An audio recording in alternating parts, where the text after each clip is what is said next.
Welcome to Week 7 in ECD 131. We are going to review NACY's Learning to Read and Write, Developmentally Appropriate Practices for Young Children, and discuss Reba stories.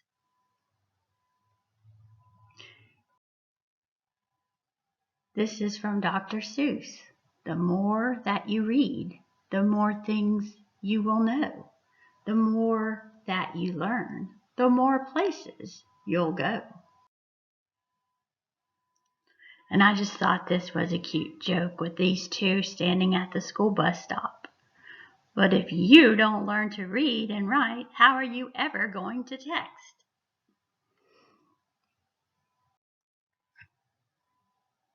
So learning to read and write is very critical to a child's success in school and later on in life. And so NACY did a lot of study on this, and this is part of their position statement. And so they have put this out for children birth through age 8.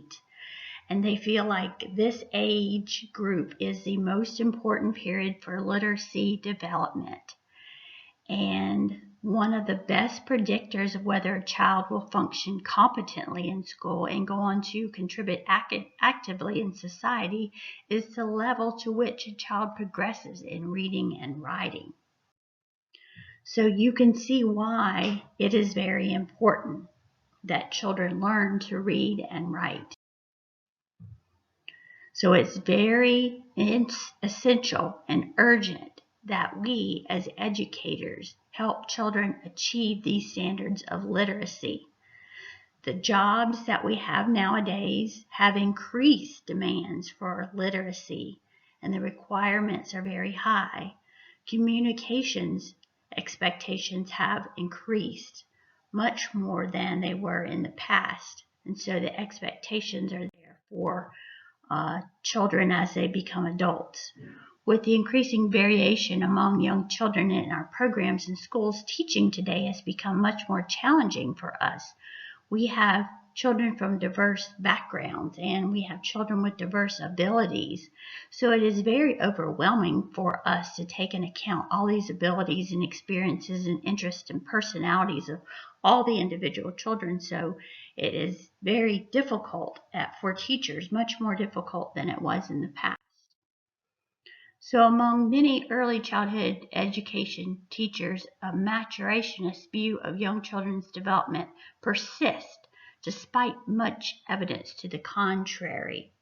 So this type theory assumes that there's a specific time when we should teach reading.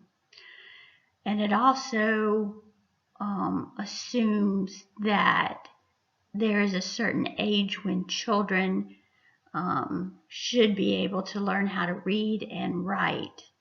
And it applies that there is a certain stage of maturity when we should expose children to reading and writing, and before that, it is a waste of time. Recognizing the early beginnings of literacy acquisition too often has resulted in the use of inappropriate teaching practices that are suited to older children.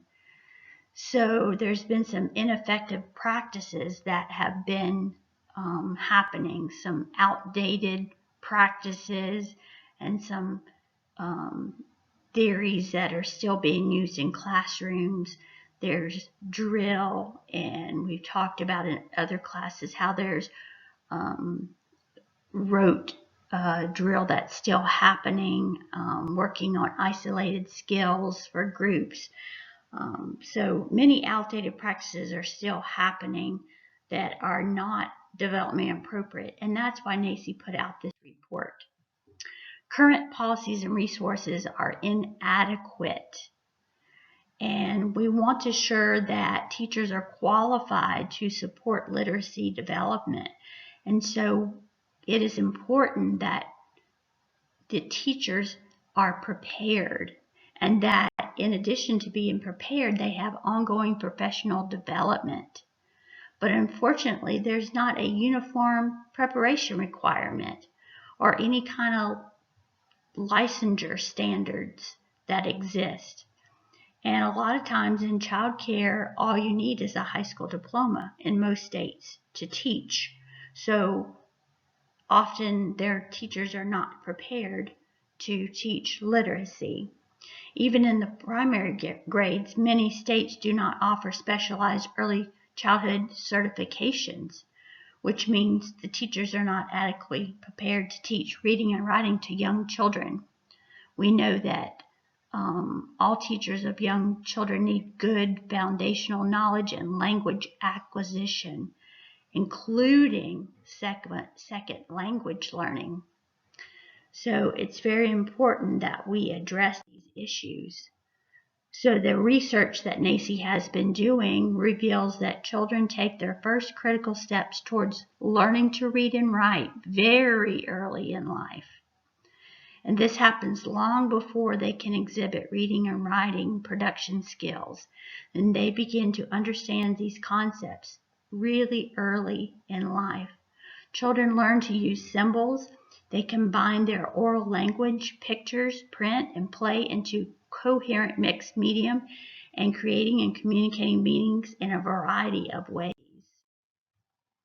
Research also reveals that their initial experiences and interactions with adults, children begin to read words, processing letter-sound relations, and acquiring substantial knowledge of the alphabetic systems. So it's really important to have those interactions with adults, and the adults are interacting with children. But the ability to read and write does not develop naturally.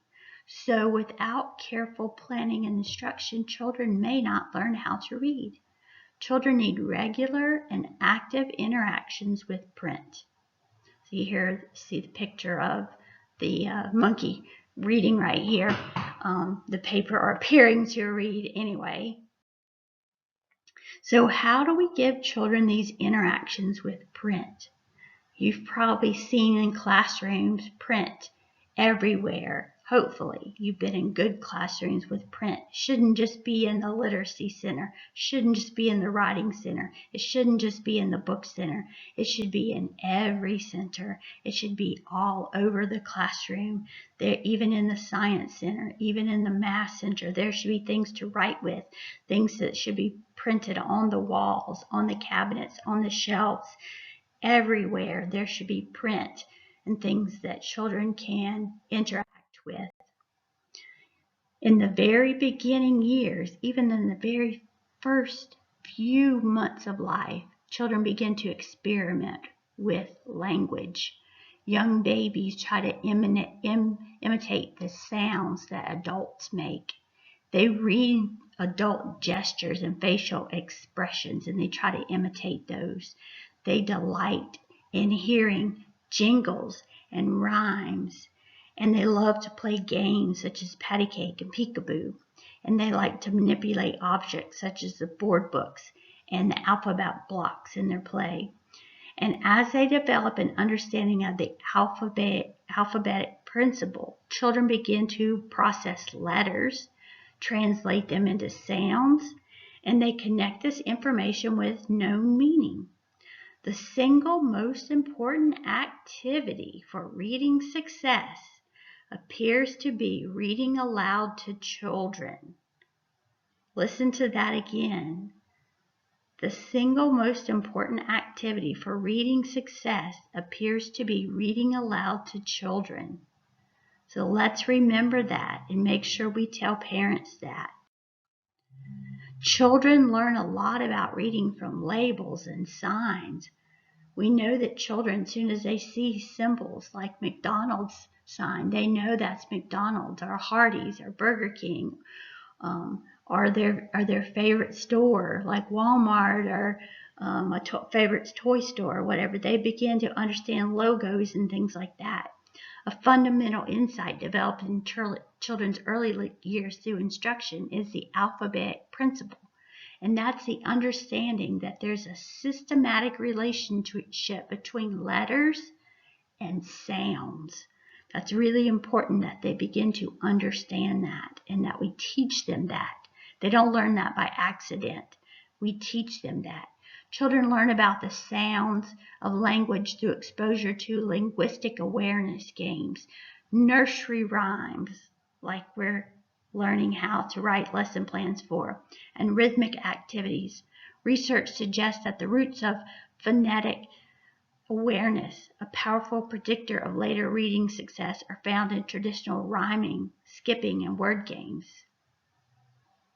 So let's continue on to read about kindergarten and primary grades. There's a lot about that in your textbook. So continue to read through that information.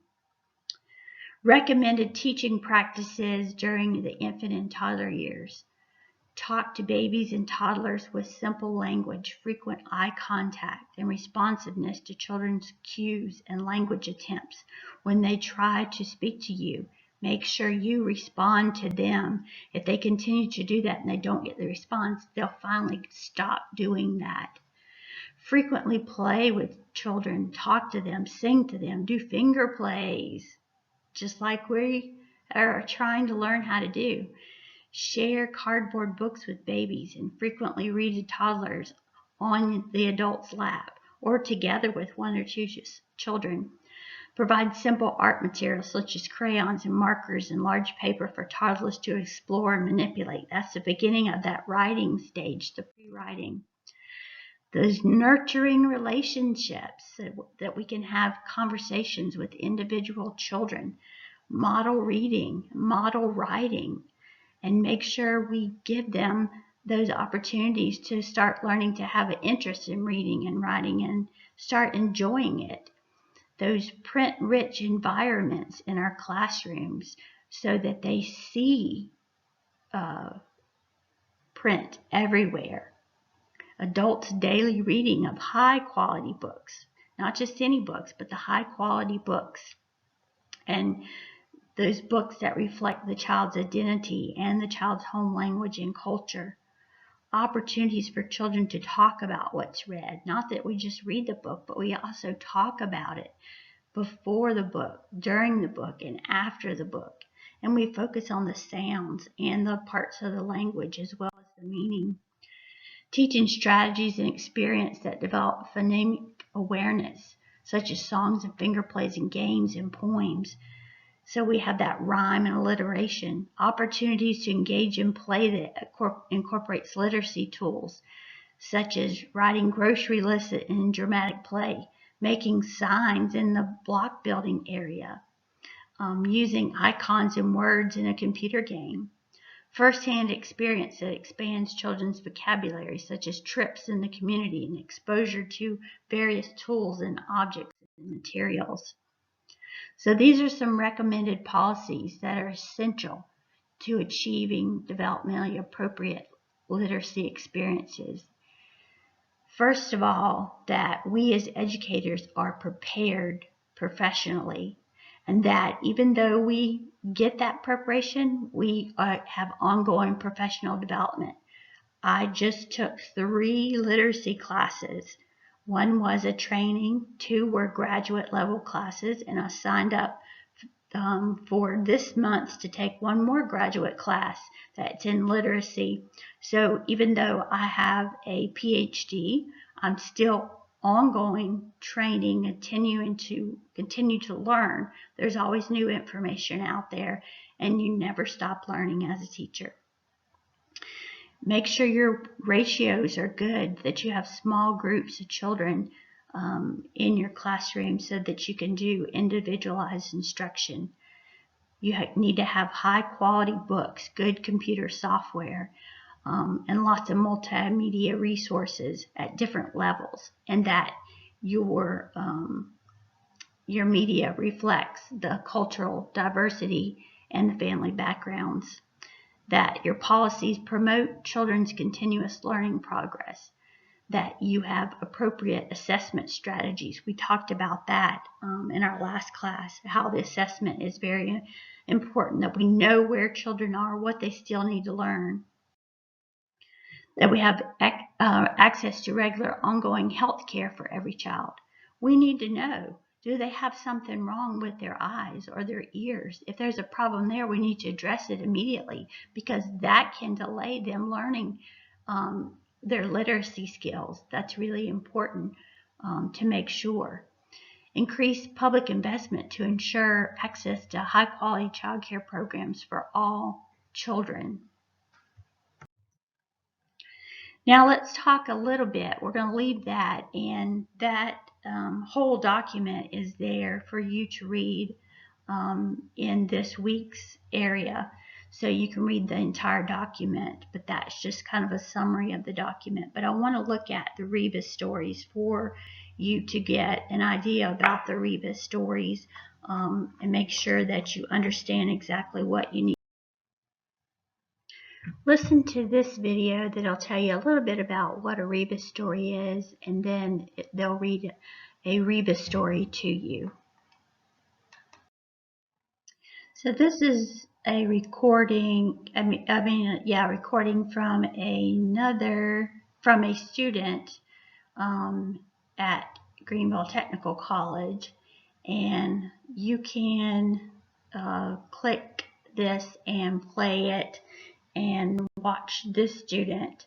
I'll pause and then give you time, or you can pause this and watch this, and it will give you an opportunity to look at her Reba story. It's a little bit different than the one you just saw with the lady. Take time and watch this one. And this is another Greenville Tech student, and this is her Reba story that she did, and hers is a little bit different also. So there's a lot of different ways that you can do the Reba story.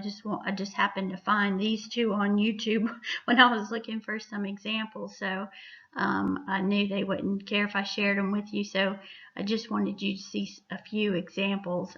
Yours don't have to be exactly like these, and these aren't exactly perfect, but I just wanted you to be able to see what they look like. There are some tips for implementing the Reba story. You have to remember to keep the children engaged in the activity. And some of these examples that I gave you, they didn't really engage the children in the activity, so they weren't the best examples, but it was just giving you an idea of what Reba stories look like. You need to remember to get the children to say the pictures as you read the words. And sometimes it helps if you read the story once and then allow the children to read the pictures the second time. So the first example and the second example of the student, they had the children involved in some regard. So make sure that you have the children involved in some aspect of saying the pictures or something like that. You want to make sure that in some respect you have them involved, but it is good to go over it first at least one time so that the children know. You don't start off right off the bat and have them saying, because sometimes you don't really know what the pictures are. It's hard to tell what you're trying to tell. Is that a girl? Is that a woman? Is it, what is the picture supposed to be? So make sure you read through it first and tell them what the pictures are supposed to be, even though you'll be doing it with us. But we can read it with you if you're doing it online with us. So we'll help you out. We'll participate with you and do the story with you. So just let me know if you have questions about your Rebus story, and if you're not really sure about something that you might be doing, or you have something innovative. And I think a lot of you mentioned some of the stories on Pinterest that were really good, that gave you good ideas. If you have a computer and you can print off pictures, then you're really lucky. I don't have a printer, so I have to go to Staples a lot to print off my stuff. But if you're a good artist and can draw things, that's great. I'm a terrible artist, so I don't have the ability to do that. So if you have a coloring book and can color stuff and cut that out, that works really good too. So just be creative in how you can get your pictures but try to make them colorful, try to make them look really good, so that we can see them really well and that they look nice. So just let me know if you have any questions. For this week in lab, February 24th or 25th, you are going to implement your finger play live online. Or if you are one that is recording your finger play, then you will submit your finger play on February 25th or 24th, depending on when you have lab. If you want to upload it to YouTube or to Google Docs, that's fine. That's usually the places where the students find it easiest to upload, and just email me the link, but you need to do it by the day of your lab.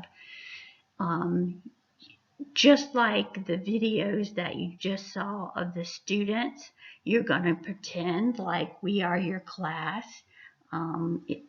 And you are going to talk to us just like we are your class, and you will teach us your finger play, and then we will do the finger play together with you online, and that's basically it. So whoever wants to go first will go first, and the next person will go next, and that's basically all we're going to do in lab. During your lab time is each person that's in lab will be implementing their finger play. And then after lab, you're going to complete your week 6 assignment sheet. So you are going to reflect on how you did with your finger play. You're going to sort of judge yourself, critique yourself, and fill out your lab sheet, and then you're going to submit it by Thursday, February 25th before midnight. So you need to do that pretty quickly. You don't have much time to get that done, especially those of you who have lab that is on the afternoon of Thursday the 25th. You've got to do that pretty soon, right after lab, and get that turned in. So you don't have much time to do that. Then next week, March the 2nd, there's no live online lecture, and you're going to be turning in your teaching theme. And we talked about that a couple weeks ago when we had a live class about your teaching theme, what you had to do. So go back and look at the directions for that. You have to turn in 2 themes of what you would like to have for your circle plan, and then some ideas for what you might do for what kind of finger play you might do, or what kind of flannel board you might do, or something like that. You don't have to write a lot. You just need to put out some ideas, and that's going to be due on March the 7th. And then I'll put in your grade area which topic I approve for you to use. And then the lab on March 3rd or 4th, depending on when your lab is, you're going to implement your book and song. So you are going to read your book to us, and then you're going to teach us your song, and we're going to sing the song with you online. And if you are one that records it, you're going to do the same thing. You are going to record it and submit it. And then you also have a lab sheet that is due, and that's basically the same kind of sheet. You're going to talk about how you did. How do you think you did? You're going to reflect and talk about how you think you did on implementing your book and song. So that's basically the end. If you have questions, then email me and I will try to answer your questions. Or if we need to set up a meeting to talk, I'll be glad to do that too.